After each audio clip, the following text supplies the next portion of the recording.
السلام علیکم درنو خوږو قدرمندو کتونکو د وخان جانان یم جناب عبدالکبیر خان ایډوکیټ چې دی هغه سره ناست دي وخت کې ګټلي دي د هغې نه د هغې مختصر شانته د دې الیکشن حوالې سره پوښتنې کوو او د ریزلټ حوالې سره او بیا د خپلو کارکنانو ته د امازو د چملې او د خود خیر کسانو ته کوم پیغام ورکوي او ورته څه د ټولو نه اول چې ګټه مبارک شه او الله کرم وکړو تاسو دې ځلې چې دا ډېر محرومه او پاتې حلقه وه تېر ځل که مونږ دغه ته لاړو ګونیر ته نو هغې به راته وایي ځان له ایم پي وګټئ که نه الله هغه روز راوستله او نن دې علاقه کې الله تاسو له کامیابي راوستله د ټول نه اول خپل کارکنانو ته که هغه د امازي دي که هغه د چملي دي که هغه د خودخیل دي هغې ته څه پیغام ورکوئ او دویم راته دا ووایي د الیکشن دا پروسس چې کوم و دا کوم لارې چې رکولو کوشش وشو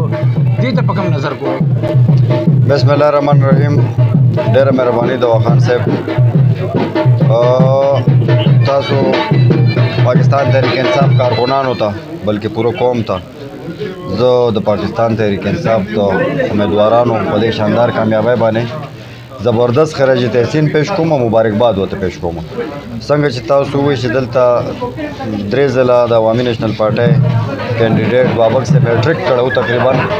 خو دا هم زه تاسو په ریکارډ باندې راوستل غواړم چې داسې بابک صاحب ناقابل شکست هم نه و د دغې نه مخکې 2002 الیکشن کې زما والد صاحب باقاعده هم دې سردار بابک له شکست ورکړی نو دا دویم ځل شو چې هغه بلکې سکور داسې شو چې 3 ځله هغه وګټل دویم ځل 2 ځله یې موږ وګټله که نه 5 الیکشنز کې نو دا یو تاثر چې دی ناقابل شکست دی دا خو غلط و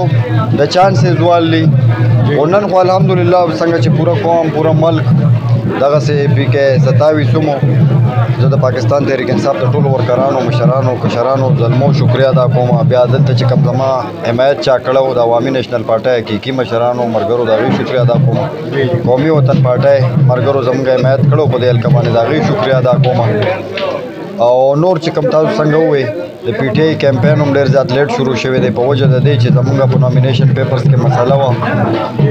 دلته جلسه جلوس موږ ته هغسې اجازت نه و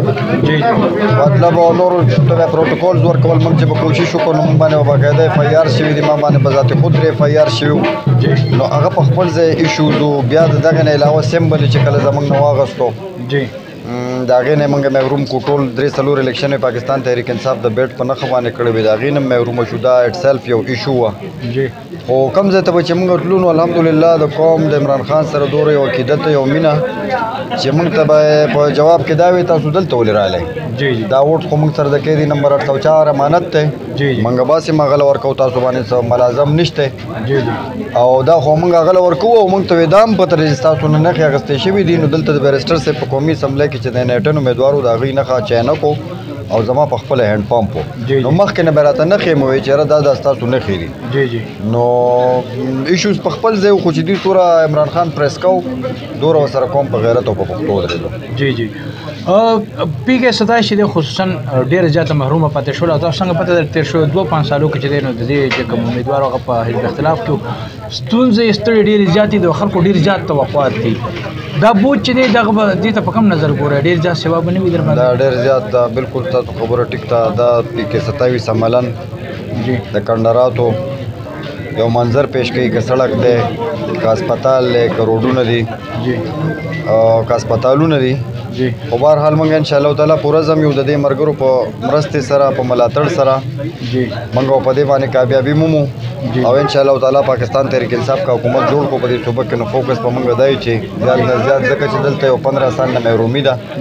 دلته نه منافقت او د دروغو د ګڼکپۍ سیاست ډېر زیات فروغ حاصل کړی او کرپشن نو زموږ د ټولو خلکو ذهنونه یې تقریبا پلوټ کړي وو که نه هغه دروغو باندې دروغو په وعدو باندې بیا په کرپشن باندې بیا په منافقت باندې بیا په فراډ باندې دوکهدهۍ باندې دا ډېر زیات هم شوی په دې پی کې 27 کې بلکې دغه د عوامي نیشنل پارټۍ کوم خلک چې نو دا د خلکو ذهنونو ته دا خبره چې توره په یو کلي کې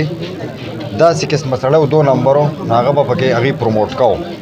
هغه به بیا نور خلک په دغه کې واغستو خو انشاءالله تعالی د خلکو هغه مسترد کړو دغه سیاست د هغې خاتمه یې وکړه اوس یو نوي سهار آغاز شوی دی په پی کې 27 کې او انشاءالله تعالی زموږ پوره ځم چې دا څه مسلې دي په دې په جیل کې د هم ذاتي یو سړي باندې په 70 سال عمر کې یو FIR نشي جی جی بیا په ته په شپږو میاشتو کې 185 FIR وکړم جی بکواس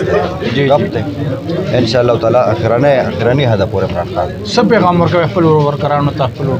ډیر زیات مبارکباد وته پیش کوم او خراج تحسین وته پیش کوم دي چې صبر استقامت او کوم مظاهره وکړه بیا کم دی او جوش او جذبې سره دا کمپاین کوچلو لیډ کو او کامیابی حاصل کړه زه تر ډیر زیات خراج تحسین او مبارکباد پیش کوم یو جهان مننه چې تاسو د ټیم راکولو په الله ګران شي